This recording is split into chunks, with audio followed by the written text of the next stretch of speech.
उद्धव ठाकरे यांची आज पत्रकार परिषद होती। दुपारी 12 वाजता मातोश्रीवर ते पत्रकार परिषद घेतील। अभिषेक घोसाळकर हत्या प्रकरणावर ते बोलण्याची शक्यता आहे, तर राज्यातल्या सध्याच्या घडामोडींबाबतही ठाकरे बोलणार अशी माहिती आहे। मनसे अध्यक्ष राज ठाकरे आजपासून 3 दिवसांच्या पुणे दौऱ्यावर आहेत। लोकसभा निवडणुकांच्या पार्श्वभूमीवर राज ठाकरेंचा हा पुणे दौरा आहे। पुण्यात मनसेच्या उमेदवारावरून पक्षांतर्गत शहकाटछळाचं राजकारण जोरात सुरू आहे। तेव्हा मनसेच्या पुण्यातल्या लोकसभा उमेदवाराबाबत राज ठाकरे काय निर्णय घेतात याकडे सगळ्यांचं लक्ष लागलंय। संसदेच्या बजेट सत्राचा शेवटचा दिवस आहे। याचसोबत 17व्या लोकसभेचा 5 वर्षांचा कार्यकाळ सुद्धा आज संपतोय।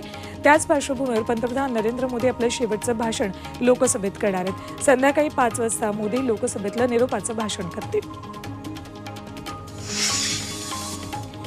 गोंडगोवारी शिष्टमंडळाची आज सरकारसोबत चर्चा होती।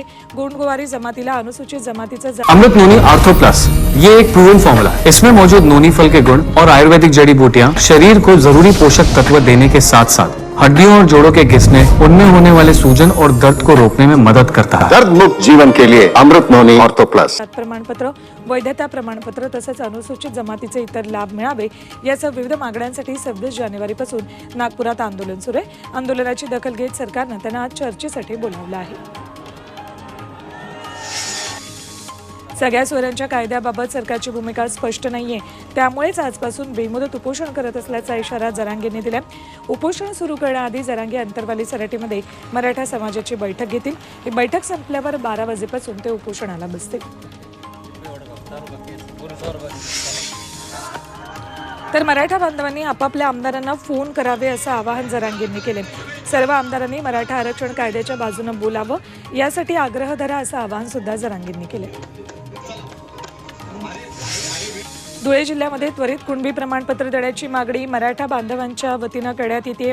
जिल्ह्यात मिळालेल्या एकूण कुणबी नोंदींची आकडेवारी प्रसिद्ध करण्यात यावी, तसंच प्रत्येक ग्रामपंचायत, नगरपरिषद, नगरपालिका, जिल्हा परिषद आणि महानगरपालिकेच्या कार्यालयांबाहेर कुणबी नोंदींची यादी लावण्याची मागणी करण्यात येते। अन्न आणि नागरी पुरवठा मंत्री छगन भुजबळ यांना पुन्हा जीवे मारण्याची धमकी आली आहे। नाशिकच्या कार्यालयात पत्र पाठवून भुजबळांना ठार मारण्याची सुपारी घेतल्याची माहिती अज्ञातांना दिली आहे। मराठा आरक्षणावरून भुजबळ विरुद्ध जरांगे असा वाद चिघळलाय, त्यानंतरच भुजबळांना धमक्या येऊ लागल्यात।